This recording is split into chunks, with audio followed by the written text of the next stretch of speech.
Musée, ils aiment la bringue, excusez-moi. Mais c'est comme ça. Et l'enfant, le jeune homme va être élevé. À l'âge de 12 ans, son père va le prendre avec ses cousins, avec ses oncles, et il va lui dire, voilà, cette année, tu as 12 ans, tu vas venir avec nous. Et puis, je vais t'apprendre à boire. Je vais t'apprendre à faire la fête. Je vais t'apprendre ce que c'est la vie. Et il a commencé comme ça, imaginez-vous. 13 ans, pareil, c'était une famille qui se retrouvait à un certain endroit en France, et puis il se mettait là pour les Toussaints, et comme ça, il a évolué comme ça, dans un contexte où de boire, faire la fête, c'était pas quelque chose de mal. Et puis le temps a passé, ce garçon, il a eu 15 ans, il a fréquenté.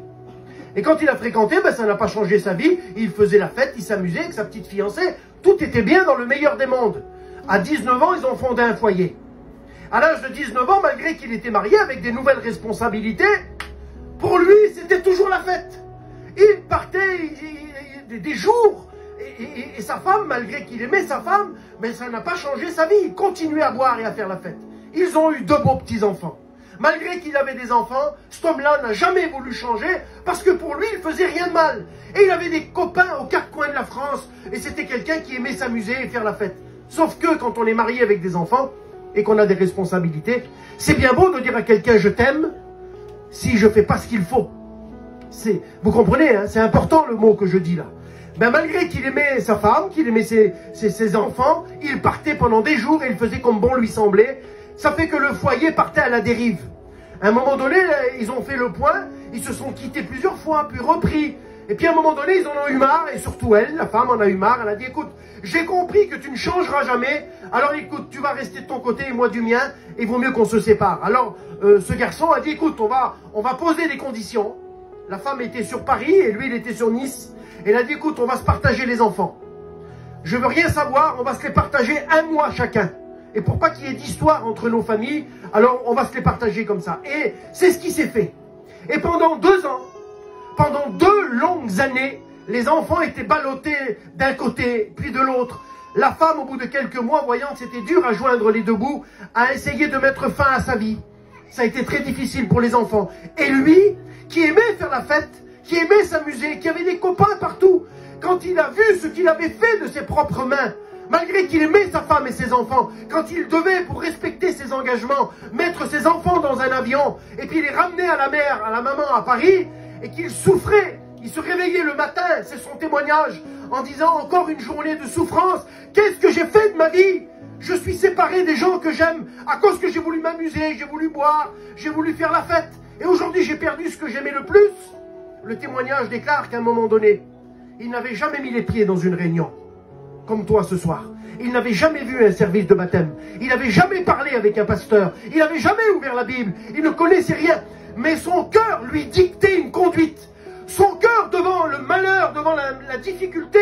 Alors il s'est mis comme le psaume 34,7. Quand un malheureux crie, il a eu dans son cœur un élan de foi en disant, Seigneur, si tu es vivant, si tu existes, fais quelque chose.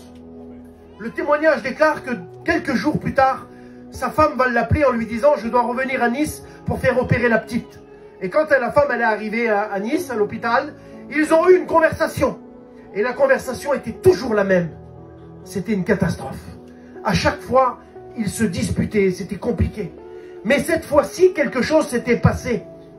Il avait demandé à Dieu. Et quand il avait demandé à Dieu, Dieu était dans le coup. Et Dieu, il ne s'embarrasse pas. Ce que l'homme n'a pas pu faire en 2 ans. Je vous ai dit que Jésus, que Dieu, lui, il va toujours à l'essentiel. Au travers de cette petite prière-là, quelque chose s'est passé. Quelque chose dans le cœur de l'épouse s'est fait. Et elle a vu que l'homme avait changé. En l'espace de quelques jours, ils se sont repris. Mais ils se sont repris dans le Seigneur. Et vous savez quoi? Ils ont tenté le coup. Ils ont tenté le coup de venir dans une réunion. Ce que je voudrais vous dire, c'est que ce garçon, avant de faire cette prière, si avant il aimait s'amuser, si avant il aimait faire la fête, tellement qu'il avait touché le fond, ben il a ouvert des portes, peut-être comme certains d'entre nous. Il a ouvert des portes qu'il pensait pouvoir fermer quand il voulait, mais impossible. Les portes, on ne pouvait plus les fermer. Il était quelqu'un qui avait touché, excusez-moi, à la drogue. C'est quelqu'un qui a touché au vol. Il ne travaillait plus. Son père l'avait élevé à travailler. Mais ce garçon-là, maintenant, parce que quand ses enfants venaient passer le mois avec lui, il voulait rattraper le temps perdu avec de l'argent. Donc il comblait les enfants de cadeaux par rapport à l'argent de la drogue. Parce que ce garçon-là, il est devenu dealer. C'était un garçon qui vendait de la drogue à tous les jeunes de sa région. Et il était devenu tellement bas, tellement... Il avait tout perdu, sa dignité, les valeurs que son père lui avait inculquées. Il avait tout perdu. Et puis il a fait cette prière que je viens de vous dire. Une seule prière. Je ne sais pas il y a combien de temps que tu n'as pas prié ou si tu as déjà fait beaucoup de prières. Mais lui, il en a fait une seule. Une seule prière, le foyer s'est repris. Et quand le foyer s'est repris, quelques jours plus tard, son épouse suivait Dieu en cachette. Depuis des années, elle aimait Dieu. Mais lui ne supportait pas un cantique. Lui ne supportait pas un chrétien. Quand parfois ils arrivaient, ils partaient l'été avec les caravanes, qu'il arrivait sur une place, et puis qu'il voyait des chrétiens ou une femme qui écoutait des cantiques, il prenait son camping et il allait se mettre de l'autre côté de la place. Et il disait à sa femme, je te préviens, si tu approches cette caravane, ça va très mal se passer. Mais elle, Dieu avait déposé quelque chose dans son cœur. Et quand ils se sont repris, tout de suite, quelque chose a grandi dans son cœur et elle a décidé de vouloir se faire baptiser. Donc ils ont été trouver les pasteurs ont accepté de baptiser la femme. Pour lui, à sa façon d'expliquer, c'était trop tôt encore. Les frères lui ont demandé, et toi? Et lui il a dit, moi c'est trop tôt parce que ma famille ne connaît pas l'évangile, je dois attendre encore un petit peu. Mais vous savez quoi? Ce qui s'était passé dans cette première réunion qu'il a fait, c'est que Dieu l'avait délivré de l'alcool, Dieu l'avait délivré de la cigarette, Dieu l'avait délivré de la drogue, Dieu l'avait délivré du vol, Dieu l'avait délivré de tout. C'était un homme qui avait perdu 60% de ses cheveux et il avait perdu beaucoup de kilos. C'était un homme qui n'était plus fréquentable parce que quand il buvait et quand il était sous l'emprise de la drogue, il était capable de faire tout et n'importe quoi. C'était un homme qui parfois, c'était un homme qui marchait des fois dans des endroits et qui avait une arme sur lui. Des fois, il se réveillait le matin, il était en sang du pied à la tête et il ne savait pas ce qu'il avait fait la veille. Mais là, en une seule réunion, Dieu a fait de lui un chrétien.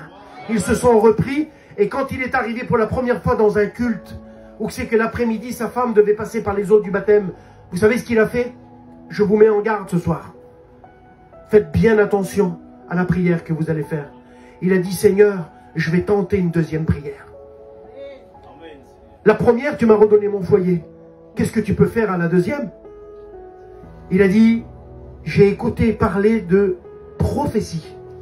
Il paraît que tu es capable de parler dans la bouche d'une autre personne. Alors il dit, je suis là, ce matin, parle-moi. Et il y avait le service de baptême l'après-midi de son épouse. Une femme a parlé dans l'église, animée par l'Esprit de Dieu, en disant ces mots. Viens à moi aujourd'hui, car à mes yeux tu es important. Je bénirai toi et ta famille. Amen. Quand c'est Dieu qui dit ça. Alors lui, il a réfléchi une seconde et il a dit, quand moi j'étais dans la misère, mes parents, mes sœurs n'ont rien pu faire pour moi. Aujourd'hui, tu te proposes de m'aider, de me sauver et au travers de moi de sauver ma famille. Il a dit, j'accepte. Et ce même jour, il est passé par les eaux du baptême. Dans ce service de baptême, il y avait deux de ses grands-mères qui étaient là, du côté de son père et de sa mère. Ça faisait 30 ans qu'elles ne se parlaient plus pour des conflits familiaux. Vous savez quoi? Devant le baptistère, elles se sont levées une d'un côté et l'autre de l'autre. Et elles se sont approchées pour prendre le petit-fils dans les bras. Mais Dieu a dit non, non, non. D'abord, réconciliation. Devant le baptistère, elles se sont prises dans les bras une de l'autre. Et Dieu a répondu à l'homme en lui disant, la prophétie démarre aujourd'hui, je commence à bénir ta famille. Cet homme-là a servi le Seigneur, il est devenu serviteur de Dieu. Il a baptisé l'une de ses grand-mères. La deuxième, c'est les frères de l'église qui l'ont baptisé. Plus tard, il deviendra serviteur de Dieu. Il engagera dans les eaux du baptême son père, sa mère, ses sœurs, ses cousins, ses cousines. Il est devenu un serviteur de Dieu et vous l'avez devant vous ce soir, puisque c'est moi qui vous prêche la parole de Dieu. Voilà ce que Dieu est capable de faire en une réunion. Alors ne venez pas me dire à moi, toi qui as un foyer brisé, que ton mari est dans la drogue jusqu'au cou, ou qui vole tous les jours, viens pas me dire à moi que ce n'est pas possible que ce soir Dieu fasse de ton foyer un foyer chrétien. Viens pas me le dire à moi, parce que je sais que Dieu peut le faire.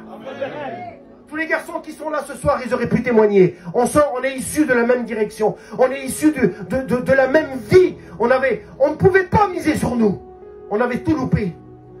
Mais aujourd'hui, on est devant vous pour vous dire ce que Dieu est capable de faire.